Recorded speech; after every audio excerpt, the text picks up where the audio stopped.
Yeah, running has changed my life dramatically.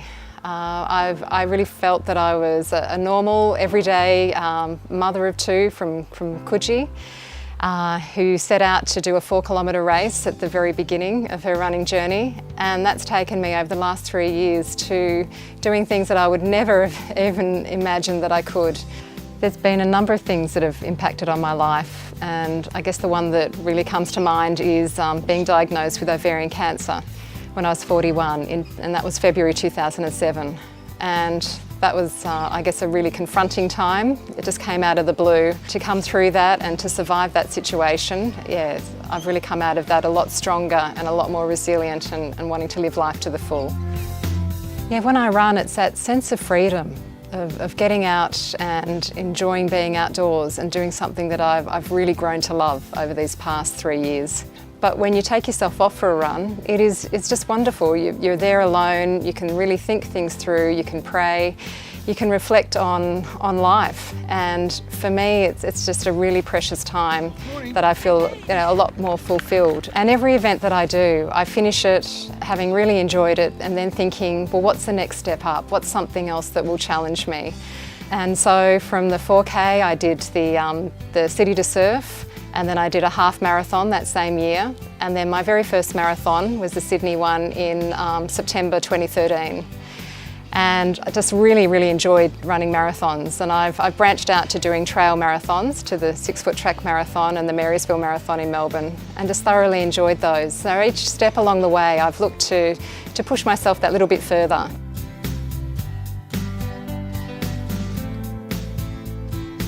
Well, my husband and I were celebrating our 25th wedding anniversary and had planned to go to Paris.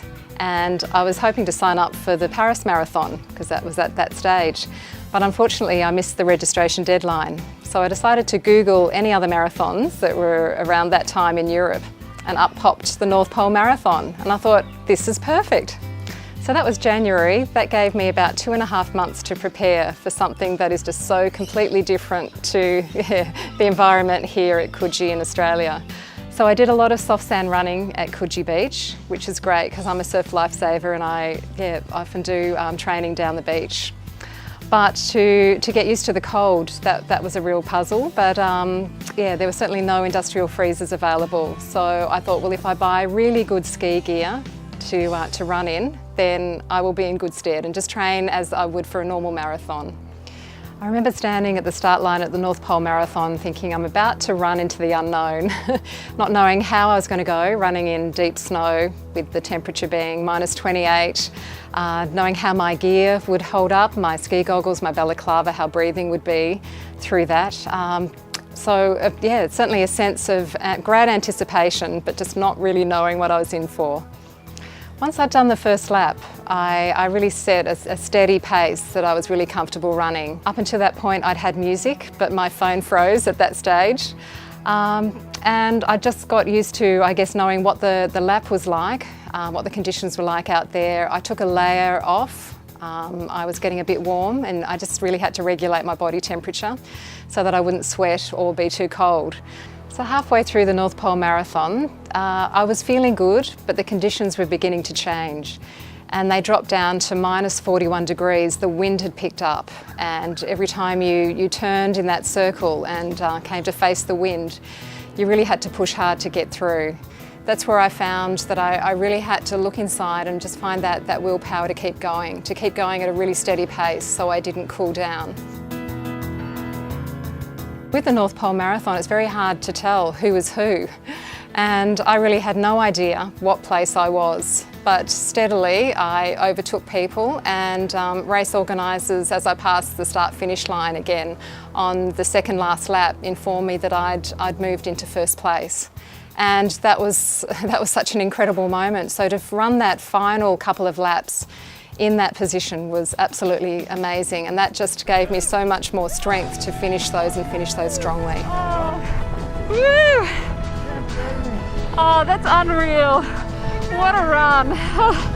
Oh, that was really special. An amazing race. So to come first female in the North Pole Marathon was absolutely amazing, but I was really, really surprised to come 8th overall and to beat 27 of incredible men who are absolutely incredible runners. To me, I could not believe that. I think a lot of the men at the North Pole Marathon were incredibly surprised. And so, yeah, it was a little bit of a fun topic to talk about afterwards. Yeah, but they were really happy for me, but I think they probably went home and picked up their training. As a runner, this was the most incredible experience. I've never run through a finish line that's had a tape across it, and to actually come first, it was just the most amazing experience of my life. To feel that I was a 50-year-old Aussie mum, and overcoming cancer, and across that finish line holding the Aussie flag just meant the world to me. I think by running in the North Pole Marathon, I learned a great deal about the meaning of resilience and really keeping going when conditions get incredibly tough, and never giving up, and really drawing on that inner strength and thinking that anything is possible and that I can keep going and putting one step in front of the other. And no matter how uncomfortable or how fatigued or how deep the snow was, or if you stumbled, that you just pick yourself up and keep running and make it all the way through to that finish. I think by winning it really, I guess, opened a door for me to think that perhaps I can do something that was even more outrageous. So the World Marathon Challenge is running 7 marathons on 7 continents in 7 days. It starts in Antarctica, and then you go to Chile, to Miami, Madrid, Morocco, Dubai, and finish in Sydney. And it's within 168 hours. So you're running 295 kilometres within that time frame. With the training itself, I took myself off to run 7 days straight, and started doing 7 days of 7Ks, then on to 7 days of 14Ks, then 21Ks each, and 32, just slowly building that up over a period of 4 months. And then did a marathon a week, and my training was going to plan up until December. So about a month and a half out, I got a chest infection, and that really impacted on my training. I couldn't run, I really had to recover, and I found that really, really tough. So once I did start to feel better, I went out for a few short runs, and I do remember sitting on a park bench in at Hyde Park, feeling really despondent, thinking, how on earth can I run 7 marathons in 7 days on 7 continents, and I can't even run 6Ks right now. But I did. I took myself out the next day and regained my strength, and hopped on that plane to fly out to Chile, thinking, well, here we go, and I'll give it my best shot.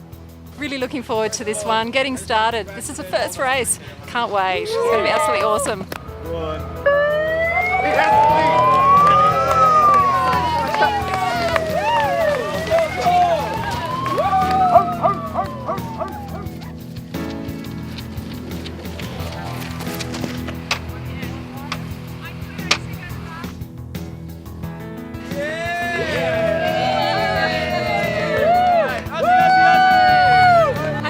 That was unreal.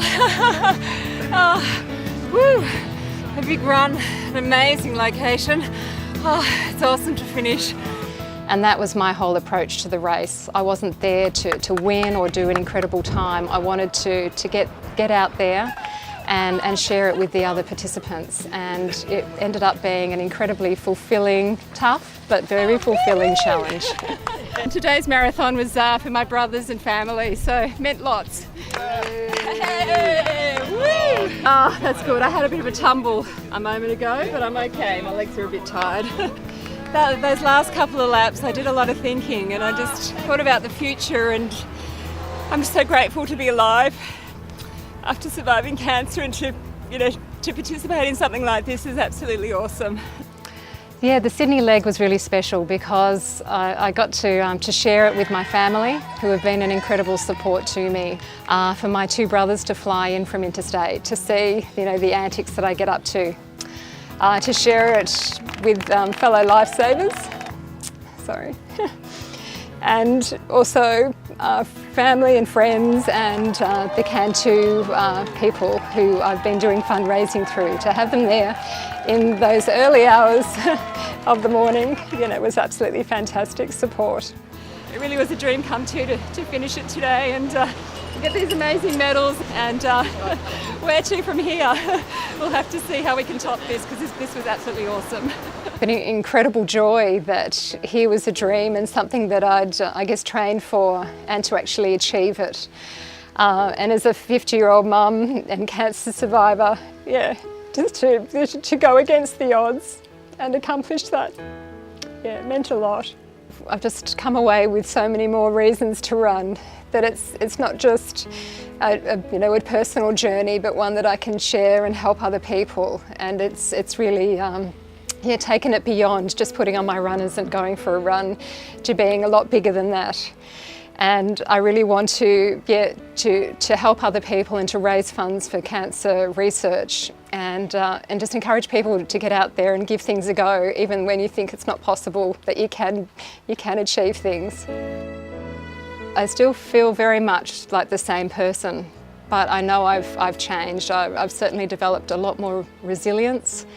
I'm a lot more, I guess, courageous, willing to take on things that in the past, had you asked me, I would have thought impossible.